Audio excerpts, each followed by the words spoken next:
சத்தியமங்கலம் அருகே உள்ள பிரசித்தி பெற்ற பண்ணாரி மாரியம்மன் திருக்கோவில் குண்டம் திருவிழா இன்று வெகு விமரிசையாக நடைபெற்றது. லட்சக்கணக்கான பக்தர்கள் தீ மிதித்து அம்மனுக்கு நேர்த்திக்கடன் செலுத்தினர். ஈரோடு மாவட்டம் சத்தியமங்கலம் அடுத்துள்ள அடர்ந்த வனப்பகுதி ஒட்டி அமைந்துள்ளது பண்ணாரி மாரியம்மன் திருக்கோவில். இக்கோவிலில் ஆண்டுதோறும் பங்குனி மாதம் நடைபெறும் குண்டம் திருவிழாவில் தமிழகத்தில் உள்ள அனைத்து மாவட்டங்களில் இருந்தும் அண்டை மாநிலமான கர்நாடகாவில் இருந்தும் லட்சக்கணக்கான பக்தர்கள் கலந்து கொண்டு தீ மிதித்து அம்மனுக்கு நேர்த்திக்கடன் செலுத்துவது வழக்கம். அதேபோல் இந்த ஆண்டு குண்டம் திருவிழா மார்ச் 24ஆம் தேதி பூச்சாட்டுதலுடன் துவங்கியது. பின்னர் அலங்கரிக்கப்பட்ட சப்பரத்தில் பண்ணாரி அம்மன், சருகு மாரியம்மன் சத்தியமங்கலத்தை சுற்றியுள்ள சுமார் 100க்கும் மேற்பட்ட கிராமங்கள் வழியாக திருவீதி உலா வந்து பொதுமக்களுக்கு அருள்பாலித்தார். பின்னர் திருவீதி உலா நிறைவு பெற்று அம்மன் சப்பரம் கோவிலை வந்தடைந்தது. அதனைத் தொடர்ந்து நேற்று இரவு தீக்குண்டம் அமைக்க பக்தர்கள் காணிக்கையாக கொண்டு வந்த வேம்பு மற்றும் ஊஞ்சல் மரங்களை பயன்படுத்தி அடுக்கி வைக்கப்பட்டு பண்ணாரி அம்மனுக்கு சிறப்பு பூஜைகள் செய்து குண்டத்தில் தீ மூட்டப்பட்டது.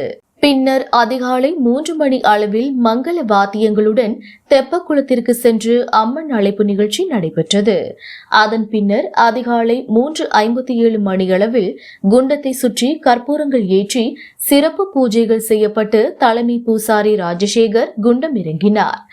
அதனைத் தொடர்ந்து நீண்ட வரிசையில் காத்திருந்த சுமார் லட்சக்கணக்கான பக்தர்கள் குண்டம் இறங்கி தங்களது நேர்த்திக்கடனை செலுத்தினர். குண்டம் இறங்கும் பக்தர்கள் கோவிலுக்குள் சென்று அம்மனை தரிசிக்க கோவில் நிர்வாகம் ஏற்பாடு செய்யப்பட்டிருந்தது.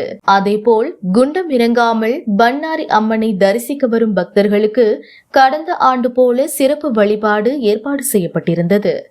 குண்டம் திருவிழாவை முன்னிட்டு பண்ணாரி அம்மன் வீணை அலங்காரத்தில் அருள் பாலித்தார். மாலை 4 மணி வரை பக்தர்கள் குண்டம் இறங்க அனுமதிக்கப்பட்டு அதனைத் தொடர்ந்து விவசாயிகள் வளர்த்து வரும் கால்நடைகள் குண்டம் இறங்க அனுமதிக்கப்படும். குண்டம் திருவிழாவில் அசம்பாவிதங்கள் ஏதும் நடைபெறாமல் இருக்க சுமார் 1500க்கும் மேற்பட்ட காவல்துறையினர் தீவிர கண்காணிப்பில் ஈடுபட்டனர்.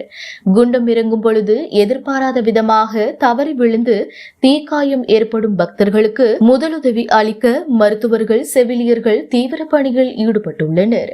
மேலும் தீ விபத்துகளை தடுக்க சுமார் 50க்கும் மேற்பட்ட தீயணைப்பு துறையினரும் தற்போது பணியில் ஈடுபட்டு வருகின்றனர்.